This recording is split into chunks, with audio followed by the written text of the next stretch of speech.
Assalamualaikum warahmatullahi wabarakatuh. Kembali lagi bersama saya Yun Puji Lestari yang kali ini akan membahas materi mengenai siklus akuntansi. Berikut merupakan gambar dari tahapan siklus akuntansi pada perusahaan jasa. Tahapan pertama dalam siklus akuntansi perusahaan jasa yaitu tahap pencatatan. Tahap pencatatan ini meliputi yang pertama, dokumen transaksi bisnis. Dokumen transaksi adalah bukti transaksi yang berisi perincian data keuangan yang terjadi. Dokumen transaksi merupakan alat bukti keuangan yang wajib disimpan karena ketika terjadi kesalahan pencatatan, ketika ada komplain ataupun ketika ada pemeriksaan, bukti transaksi dapat menjadi bukti yang sah. Bukti transaksi bermacam-macam tergantung dari transaksi yang terjadi. Bisa berupa kwitansi, faktur, nota, memo, bukti kas masuk, bukti kas keluar, cek, dan lain-lain. Hal yang perlu dikerjakan setelah adanya dokumen transaksi adalah mengidentifikasi dokumen transaksi tersebut, apakah transaksi penjualan pembelian, pengembalian barang, lalu menentukan pengaruhnya pada akun apa saja dengan memberi tanda sebelum masuk ke buku jurnal. Tahap pencatatan selanjutnya yaitu pencatatan jurnal umum atau general journal. Jurnal umum adalah tempat untuk mencatat semua bukti transaksi selama periode tertentu. Setelah bukti transaksi diidentifikasi dan ditandai, selanjutnya pencatatan memasukkan ke dalam jurnal dengan urutan secara kronologis sesuai dengan tanggal kejadian. Saat memasukkan ke buku jurnal harus memperhatikan dalam mendebit dan mengkredit akun, tidak boleh salah karena harus seimbang sesuai dengan prinsip dasar akuntansi. Tahap pencatatan selanjutnya yaitu pencatatan pada buku besar atau subsidiary ledger.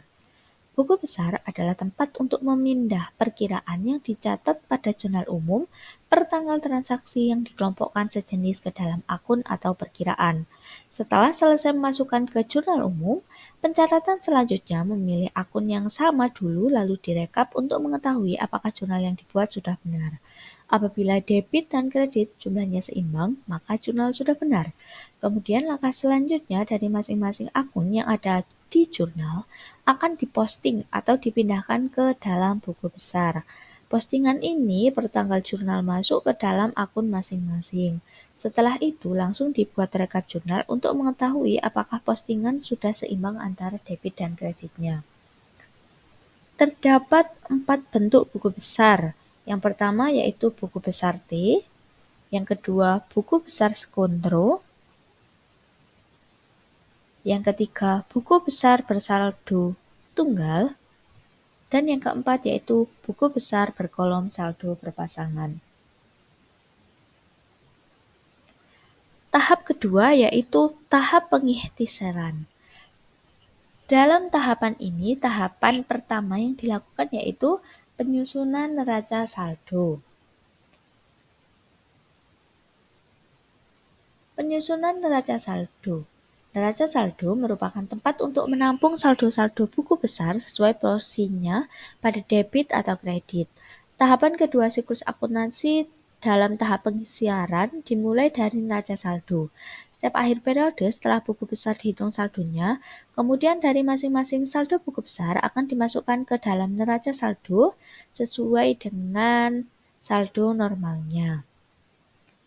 Tahapan kedua dalam pengikhtisaran yaitu jurnal penyesuaian. Pada periode akhir akuntansi atau tanggal 31 Desember akhir, jika pada perusahaan yang menggunakan periode tahunan, dengan berjalannya waktu pada akun tertentu mengalami perubahan, sehingga perlu dicocokkan keadaan sebelum akhir tahun dengan keadaan yang sebenarnya pada akhir tahun. Contohnya, pada tanggal 31 Desember, perusahaan harus melakukan penyesuaian atas penyusutan aktiva tetap peralatan dengan nominal sebesar 25 juta. Atas transaksi tersebut akan disesuaikan menjadi beban penyusutan perlengkapan pada akumulasi penyusutan peralatan sebesar 25 juta.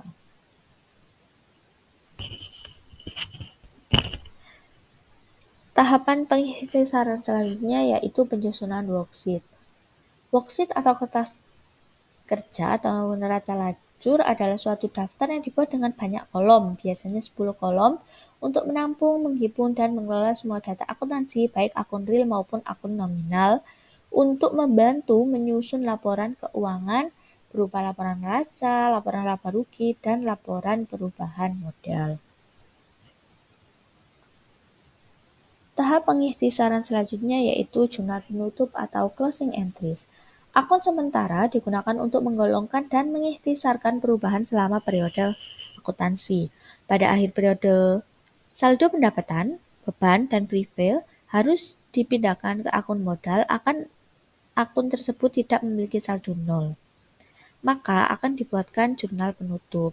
Jadi, jurnal penutup merupakan jurnal yang dibuat pada akhir periode untuk menutup akun nominal atau akun pendapatan dan beban, dan akun prevail ke akun modal.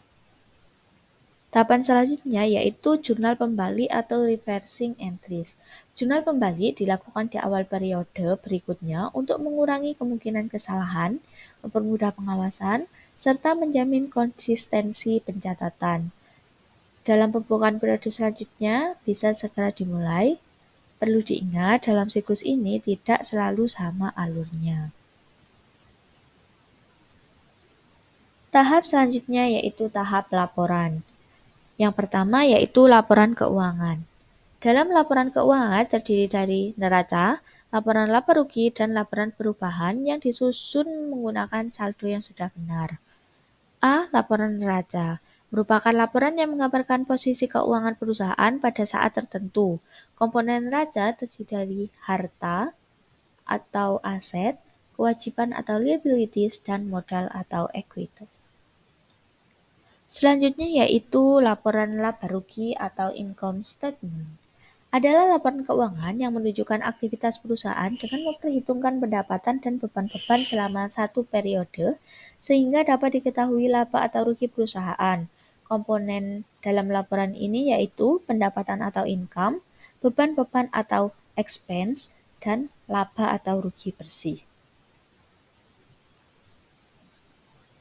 Selanjutnya yaitu laporan arus kas atau cash flow statement. Merupakan laporan yang berisi arus kas masuk dan arus kas keluar selama satu periode akuntansi. Laporan ini mempunyai manfaat bagi pengguna informasi untuk menghasilkan laporan mengenai keluar masuk kas. Selanjutnya yaitu laporan perubahan modal atau capital statement. Merupakan laporan yang menunjukkan perubahan ekuitas atau modal selama satu periode akuntansi. Komponen yang ada pada laporan ini yaitu modal awal, laba atau rugi, prevail, dan modal akhir. Bagian kedua dalam pelaporan yaitu periode siklus akuntansi. Siklus akuntansi dimulai dan selesai dalam periode akuntansi, waktu di mana laporan keuangan disusun. Dalam konsep akuntansi, periode akuntansi bervariasi dan bergantung pada berbagai faktor. Namun, jenis periode akuntansi yang paling umum digunakan adalah periode tahunan. Selama siklus ini berlangsung, banyak transaksi terjadi dan dicatat. Pada akhir tahun, laporan keuangan umumnya disiapkan. Entitas publik wajib menyerahkan laporan keuangan pada tanggal-tanggal tertentu. Selanjutnya yaitu siklus akuntansi perusahaan dagang. Berikut ini merupakan gambar dari siklus akuntansi perusahaan dagang. Yang pertama yaitu mengenai mengidentifikasi dokumen transaksi bisnis. Dokumen transaksi bisnis ini meliputi transaksi pembelian, transaksi penjualan, transaksi kas masuk, dan transaksi kas keluar. Transaksi pembelian meliputi kegiatan pembelian tunai maupun pembelian kredit. Transaksi penjualan meliputi penjualan barang dagangan baik secara tunai maupun kredit. Transaksi kas masuk diperoleh karena adanya transaksi yang menggunakan kas tunai pada kegiatan penjualan tunai dan transaksi penerimaan tunai. Sedangkan transaksi kas keluar diperoleh karena adanya semua transaksi pengeluaran baik secara tunai, barang dagangan maupun tunai lainnya. Selanjutnya yaitu jurnal. Bentuk jurnal pada akuntansi perusahaan dagang sama dengan pada akuntansi perusahaan jasa. Hanya saja dalam akuntansi perusahaan dagang mempunyai tambahan jurnal khusus yang disebabkan karena kegiatan dagang berlangsung setiap hari dan berulang.